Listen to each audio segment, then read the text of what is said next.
नमस्कार मित्रांनो, जय महाराष्ट्र। आज आपण हिंगोली या शहरात एका ठिकाणी आहोत की काल आपण एक महावितरण कार्यालय इथे एक आंदोलन केलं की जे नवीन डिजिटल मीटर बसवण्यात येत आहेत त्यांचे जे वाढीव बिल येत आहेत, एक्स्ट्रा युनिट पडत आहेत, त्याचा आपण आज लाईव्ह डेमो त्याचा बघणार आहोत।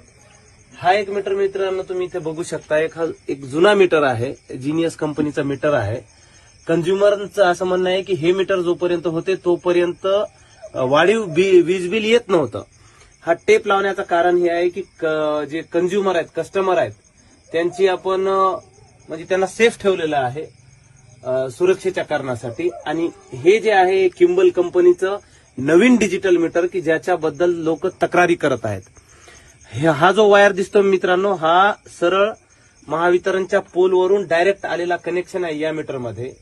आणि आता आपण हा कनेक्शन आता एक सिरीज देऊन बघणार आहोत की हे मीटर चालू असताना किती युनिट पडतात आणि हा मीटर लावल्याच्या नंतर किती एक्स्ट्रा युनिट पडतात।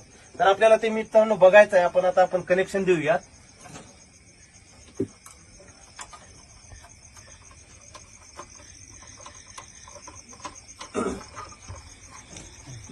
तर मित्रांनो हे कारण आपल्याला सगळं जमते मित्रांनो, महावितरण आपल्याला आता येड्यात काढू शकत नाही।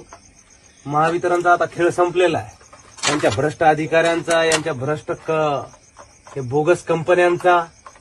इकडे बघा, हे नवीन मीटर चालू झालेलं आहे मित्रांनो, आपण कनेक्शन दिलेलं आहे, सिरीज झालेली आहे। आता आपल्याला हे घरामध्ये कनेक्शन द्यायचं आहे मित्रांनो।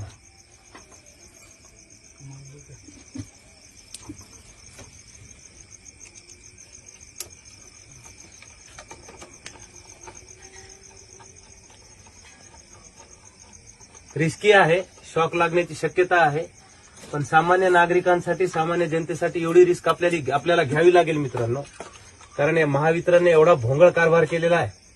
आपण आता हे कनेक्शन दिलेलं आहे बघा मित्रांनो, घरामध्ये लाईट सुरू झालेली आहे। आता बघू शकता मित्रांनो, आता सेम मीटर आहेत, दोन मीटर। हा मीटर आहे जुना आणि हा मीटर आहे नवीन की ज्याच्याबद्दल वाद सुरू आहे। हे किंबल कंपनीचा कोणती तरी एक बोगस कंपनी आहे आणि याचे युनिट जास्त पडत आहेत। तर आपल्याला फरक याच्यामध्ये पाहायचा आहे मित्रांनो। इकडे बघा, तो बघू शकतो आपण, इकडे युनिट कसं पडत नाही आणि इकडे कसं सारखं बीप होत आहे। कनेक्शन झालेलं आहे।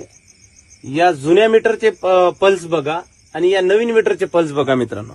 का नाही लोकांना विद्युतचे एक्स्ट्रा बिल येणार विजेचे, या कारणासाठी लोक परेशान आहेत, नागरिक परेशान आहेत आणि लोक आपल्याला तक्रारी करत आहेत। आणि यासाठी आपण काल महावितरण येथे खूप मोठं